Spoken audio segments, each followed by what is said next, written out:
ایک شخص پوچھنے لگا کہ یزید پر لعنت بھیجنا کیسا ہے؟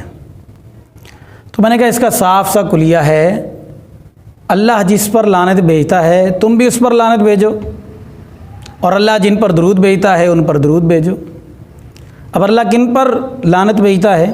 یہ قرآن مجید جب ہم پڑھتے ہیں تو قرآن مجید کی سورہ نمبر 33 سورۃ الاحزاب اس کی آیت نمبر 57 میں اللہ تعالیٰ نے فرمایا ان الذین یؤذون اللہ ورسولہ لعنہم اللہ فی الدنیا والآخرہ واعد لہم عذابا مہینا۔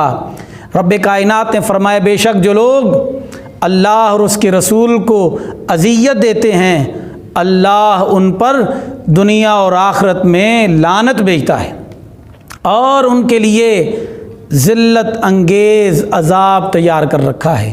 تو یزید نے اپنے سارے کالے کرتوتوں سے اللہ اور اس کے رسول کو اذیت دی ہے، تو قرآن مجید کی اس آیت کی روح سے یزید پر لعنت بھیجی جا رہی ہے، اللہ بھی لعنت بھیج رہا ہے اور تمام مومنین بھی یزید پر لعنت بھیج رہے ہیں۔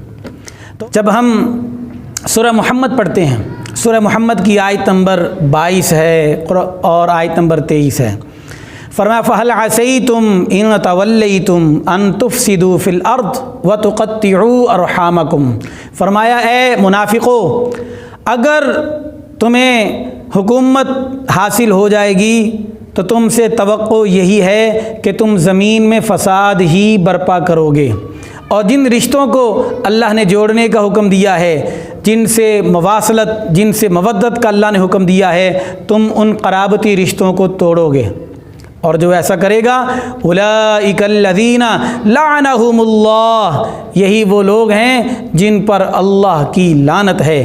تو یزید نے اپنے ان کاموں سے مودت کو توڑا، مواصلت کو توڑا اور فساد فی الارض کا مرتکب ہوا۔ قرآن مجید کی ان آیات کی روح سے اس پر لعنت برس رہی ہے۔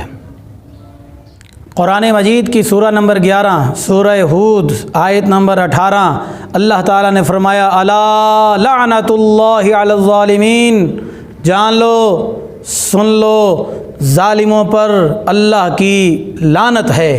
تو یزید بہت بڑا ظالم تھا، اس پر بہت زیادہ لعنت ہے، اس کے گلے میں لعنت کا طوق پڑا ہوا ہے، اور جو یزید کی حمایت کرتا ہے، جو یزید کی طرفداری کرتا ہے، یزید پر جو پڑنے والی لعنتیں ہیں وہ اس شخص کے حصے میں بھی آ جاتی ہیں جو یزید کا طرفدار ہوتا ہے۔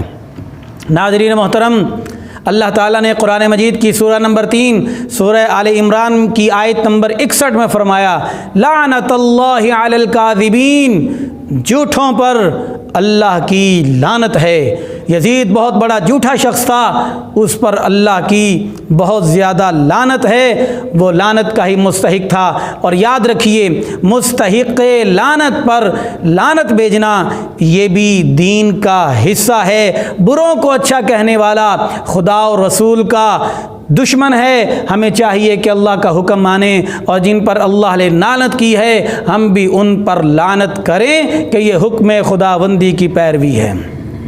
ناظرین آگے بڑھیے، قرآن مجید کی سورہ نمبر 4 سورہ نساء آیت نمبر 93 رب کائنات نے فرمایا وَمَن يَقْتُلْ مُؤْمِنًا مُتَعَمِّدًا فَجَزَاؤُهُ جَهَنَّمُ خَالِدًا فِيهَا وَغَضِبَ اللَّهُ عَلَيْهِ وَلَعَنَهُ وَأَعَدَّ لَهُ عَذَابًا مُهِينًا۔ فرمایا جو شخص کسی مسلمان کو قصداً ناحق قتل کرے گا اس کی سزا دوزخ ہے، وہ مدتوں اس میں رہے گا، اللہ اس پر غضبناک ہوگا اور اس پر اللہ لعنت فرمائے گا، اللہ اس پر لعنت کرے گا۔